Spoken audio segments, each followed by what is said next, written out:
Hey, hey, hey, you know who it is.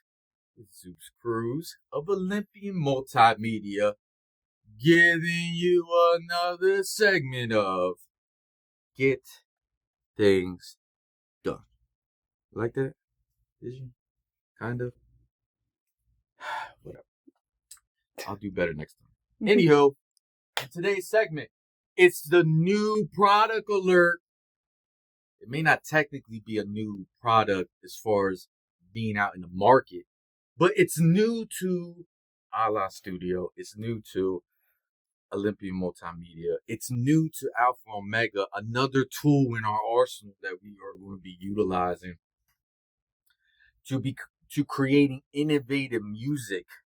So if you follow along right here, this is what I'm talking about.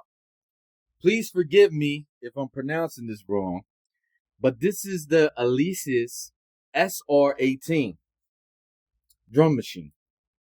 Now, just to give you a quick insight, there is a SR16 version. Now, if you notice the interface in which all the buttons are laid out, the SR16 and the SR18 are not much different at all. One thing is obviously the colors. SR16 is, I think the furnish is mostly black with a little bit of blue. And as you can see, this one is kind of like a brownish, grayish color, I guess you can call it. Maybe like a light bronze. The only difference between the two is that the SR16 comes with 1,000 different presetted sounds, whereas the SR18 has over 2,000. So it all comes down to your preference as far as what do you want. If you're content with just having 1,000 versus having over 2,000 different sounds, it's up to you as far as quantity is concerned. The price is not that much off either. If you get the SR16, it's going to run you about $165, close to $170. If you get the SR18, it'll run you about $225. So you're roughly looking at about a $60 difference between the two. Something around that range, between $50 and $60.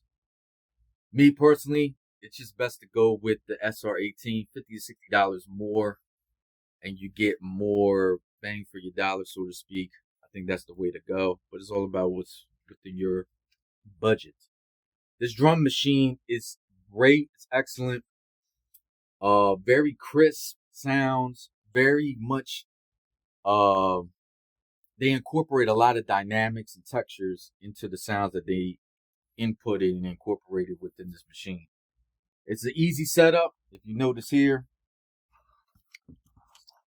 you have your inputs and outputs, depending what you want the SR18 to link up with. You can sync this with another instrument, another workstation keyboard to play alongside. So if you're looking to combine that melody along with some type of drum patterns at the same time to kind of get a layout, a understanding, your idea as far as how you want your beat to come out, you have the ability to do that. It does plug in, but also too, you notice on the back, you notice down here, you can put 6 AA batteries, and this could be portable. So that's the great thing about this, is that you could take this on the go and work on some different drum patterns. It has an onboard computer on here for storage, so you don't have to worry about losing it or having to remember what you worked on previously. It stores onto a memory bank within the machine itself that you can later input to your DAW, lay down within a track, and go from there. You can plug headphones to it. The great thing about it is you can utilize the splitter cable. Reason why I'm bringing this up, this is a great tool for me and Jay. Whether he's on the keys and I'm utilizing the drum machine or vice versa, we both can be tuned in at the same time and listen so that we can get our timing right, get a understanding from each end as far as like what we're trying to do within the production and how we're going to incorporate the drums into the melody that's being played.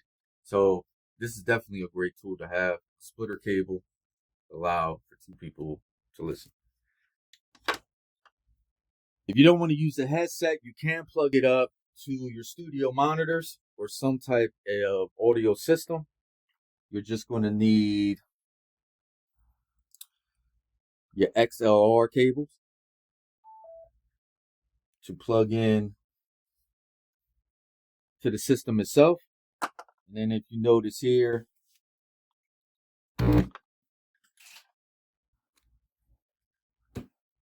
you have your aux end and your adapter. Sorry for the noise. It allows you to plug in. So if you go ahead and turn it on, which is a button in the back, it's nothing flashy. But as you can see, you have the screen on there. It's already inputted to quantize already, so if you tend to be a little bit off key when you're inputting different types of sounds, or if you're remixing the drum pattern that's presented or input it onto the machine, it can get it back in the chord properly. Then you could just turn this knob, and then if you notice, they have it broke down into different genres, so depending on what you want to do, you have it. Then we go ahead and press play.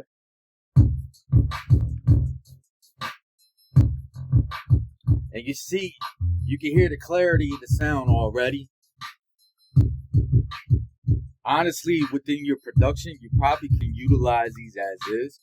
But the fact that they allow different features on here for you to kind of mix and play around with the drum pattern itself to your liking is amazing. If you notice the pads down here, they're labeled nicely for you to add the different textures into your drums. If you're a producer, you pretty much, this is like bread and butter information.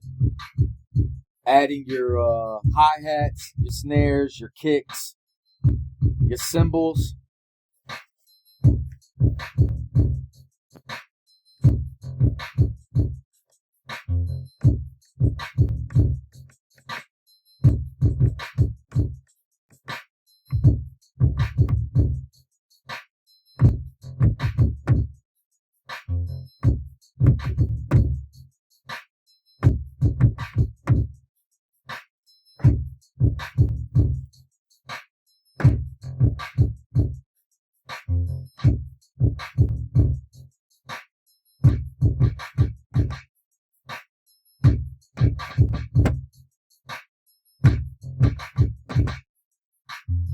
I'm a little bit off key, a little rusty. If I had my partner in crime, Jay, he would be more on point with it. But you get the picture. Utilizing these pads, you can instantly add different types of textures into the drum pattern that's already presented. The neat thing about this too is you can siphon through the inventory quickly by just putting in the number code. And then it has this nice feature where you press this option called fill.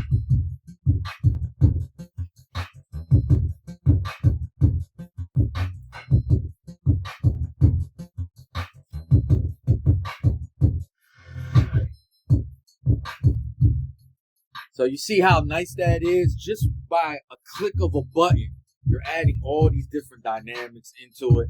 And again, you can make it as extensive as you want by incorporating these pads, or you can leave it as is. But it's up to you.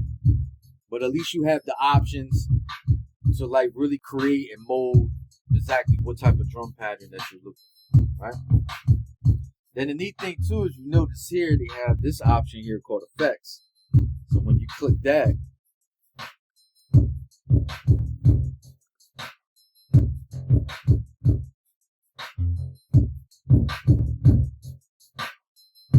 you can hear the variations in the drum patterns by adding the effects. This one, incorporating different versions of reverb.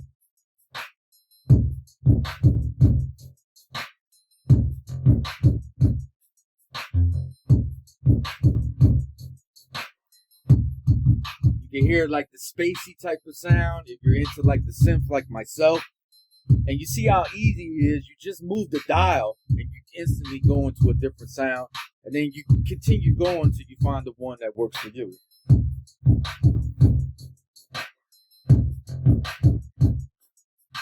And then the cool thing, lastly, you can change the tempo.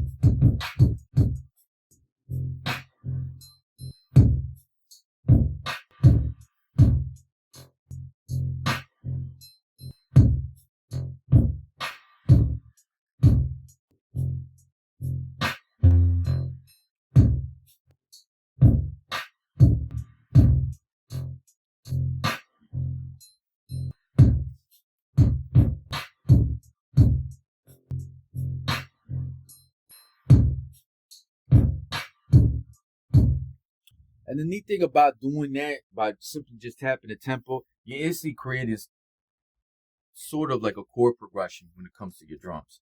So you can easily just add that within how you're laying your drum patterns onto your DAW, onto your music editing software, how you layer it in the track. You can create like this progression where it's like, it ends up to like having like this fully orchestrated crescendo toward the end, right? So you start off really slow with the tempo, and then you could kind of like build the momentum up, right? And then you could get it up to the BPMs that you want the production to be set at and leave it as is. And then you can go back to what I showed you earlier, utilizing the pads, utilizing the fill and the roll features on here to again add layers and add transitions, to your drum patterns. So that's about it. I just wanted to showcase you guys a new tool, new toy that Alpha Omega going to be using. Again, this is not something new to the market. It's been around for a while. It's just something new to us. But it's definitely highly recommended for you to create instant drum patterns and incorporate it into your production. And as you can see, it's very intuitive. Learning curve, it's not very steep. It's pretty easy to use. So I hope this was helpful.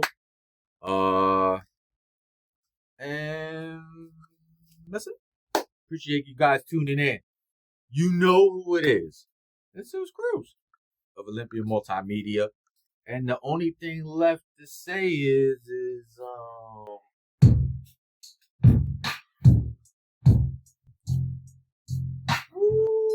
get things done.